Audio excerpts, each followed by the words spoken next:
এইটি আমাদের মূল দাবি। যারা শহীদ হয়েছেন, রক্ত দিয়েছেন, জীবন দিয়েছেন, আহত হয়েছেন, তাদের পুনর্বাসনের ব্যবস্থা করা। এখন প্রশ্নটি হলে পুনর্বাসন কে করবে? সরকার নিশ্চয়ই। রাষ্ট্র পুনর্বাসন করবে। রাষ্ট্র কে চালাবে? সরকার চালাচ্ছে। বিএনপি তো চালাচ্ছে না, ছাত্রদল তো চালাচ্ছে না। আমরা আগেও বিরোধী দল ছিলাম, এখনো বিরোধী দল আছি।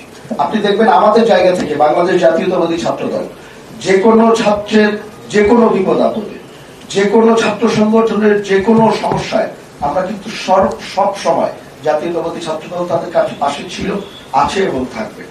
আমাদের রিজভী সাহেব দেখতে গিয়েছিলেন, আমাদের সিনিয়র যুগ্ম মহাসচিব। এই বিষয়টি আমরা আমাদের জায়গা থেকে সর্বোচ্চ করছি। আপনি জানেন যারা আহত হয়েছে, যারা নিহত হয়েছে, বিএনপির ভারপ্রাপ্ত চেয়ারম্যান জনাব তারেক রহমান প্রত্যেকটি পরিবারের খোঁজ খবর নিয়েছে। ইভেন গত রোজার ঈদে প্রত্যেকটি পরিবারের কাছে আমরা গিয়েছি, যতটুকু আমাদের সামর্থ্য ছিল প্রত্যেকটি পরিবারের কাছে গিয়েছি। আগামী কোরবানি ঈদে জনাব তারেক রহমানের নির্দেশনায় জাতীয়তাবাদী ছাত্রদল এবং আমরা সাথে অন্যান্য যারা অঙ্গ সংগঠন আছে, আমরা প্রত্যেকটি পরিবারের কাছে গিয়েছি।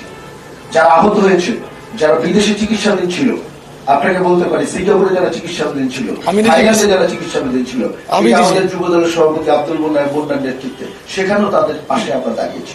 কিন্তু আশ্চর্যের বিষয় হলো জিনিসটি খুব গুরুত্বপূর্ণ কোশ্চেন আপনি করেছেন। জিনিসটি হলো পুনর্বাসন এবং সহায়তার মূল দায়িত্বটি হলো রাষ্ট্রের, মূল দায়িত্বটি হলো সরকারের। যাদের রক্তের উপরে ভর করে এই সরকার বসে আছে, যে শহীদদের রক্তের উপরে ভর করে সরকার বসে আছে, আজকে পর্যন্ত শহীদদের পুনর্বাসনের কোন উদ্যোগ আমরা দেখিনি। 5 লক্ষ করে টাকা দেওয়া হয়েছে শহীদ পরিবারকে। আপনি খোঁজ দিয়ে দেখবেন বাংলাদেশ জাতীয়তাবাদী দল, আমরা ছাত্র দল এবং আমরা যারা সহযোগী আছি, আমরা সবাই মিলে ছাত্র আন্দোলনে দিচ্ছি। ছাত্র আন্দোলনের কর্মীদেরকে আমরা সউদ্যোগে কর্মীরা অর্থায়ন করে 5 লক্ষ টাকার বেশি অনেককে দিয়েছি, কিন্তু রাষ্ট্র মাত্র 5 লক্ষ টাকা দিয়েছে। আজকে পর্যন্ত কোন শহীদ পরিবারের যারা সদস্য আছে তাদের চাকরির ব্যবস্থা হয়নি, যেটি খুব সহজ কাজ। তাদের পুনর্বাসনের কোনো ব্যবস্থা হয়নি, তাদের স্থায়ীভাবে অর্থনৈতিক মুক্তির কোনো ব্যবস্থা হয়নি। শেষ করবো একটি কথা বলে, বাংলাদেশে এখন একটি অপরাজনীতি চলছে। একজনের দোষ আরেকজনের ঘাড়ে চাপিয়ে দেয়। এবং আরেকটি জিনিস বলবো, সবসময় আমরা গণতন্ত্রের পক্ষে লড়াই করেছি। গণতন্ত্রের বিকল্প অতীতে 16 বছর শুনেছি উন্নয়ন যেমন গণতন্ত্রের বিকল্প না, সংস্কার গণতন্ত্রের বিকল্প না, বিচার গণতন্ত্রের বিকল্প না। আমরা সংস্কার চাই, আমরা উন্নয়ন চাই, আমরা বিচারও চাই। আমরা সবচেয়ে বেশি ভিত্তি করেছি, সুতরাং বিচারের দাবি আমাদের সবচেয়ে বেশি। আমরা সব চাই, সাথে সাথে আমরা মানুষের ভোটাধিকার এবং গণতন্ত্রও চাই। আমরা অতীতে যেভাবে ছিলাম, ভবিষ্যতেও আমরা সেইভাবে ইচ্ছুক। আমি একটু যোগ করি, আমাকে আপনার নাম্বারটা দিবেন প্লিজ, আমি ছবিগুলো দিয়ে দেব। সিঙ্গাপুরে ছাত্র জনতার আন্দোলনে আহত হয়েছিলেন এরকম 11 জনের ওখানে ট্রিটমেন্টের জন্য সরকার পাঠিয়েছিল, কিন্তু তাদের এই বেসিক ট্রিটমেন্টের বাইরেও তাদের অনেক কিছু সাপোর্ট দরকার ছিল, যেটা আমাদের দল থেকে আমরা ওখানে, যেমন তাদের এমন 2-1 জন আহত ছাত্র ছিল যাদের 5 মিনিট দাঁড়িয়ে থাকার ক্যাপাসিটি নাই, তাদের স্পাইনাল কোডে গুলি।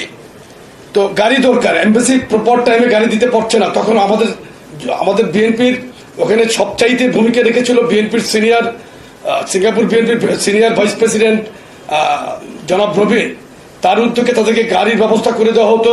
ওখানে যশোর রেস্টুরেন্ট নামে একটা রেস্টুরেন্টে তাদের কোনো সময় খাওয়া, অনেক সময় দেখা গেলো এমবাসি যেটা সাপোর্ট করছে না, অনেক সময় পাচ্ছে না, এমবাসির আমি দোষ দিচ্ছি না, তাদের একটা জিনিস তো হয়তো এই টাইমে তাদের একটা ফুড সাপোর্ট দরকার, ওই রেস্টুরেন্টে বলা ছিল, তারাই ব্যবস্থা করেছে। আমাদের ওখানকার এই একসময় যুব দলের সিঙ্গাপুরের প্রেসিডেন্ট সেক্রেটারির দায়িত্ব পালন করেছিল আজ থেকে 20 বছর আগে।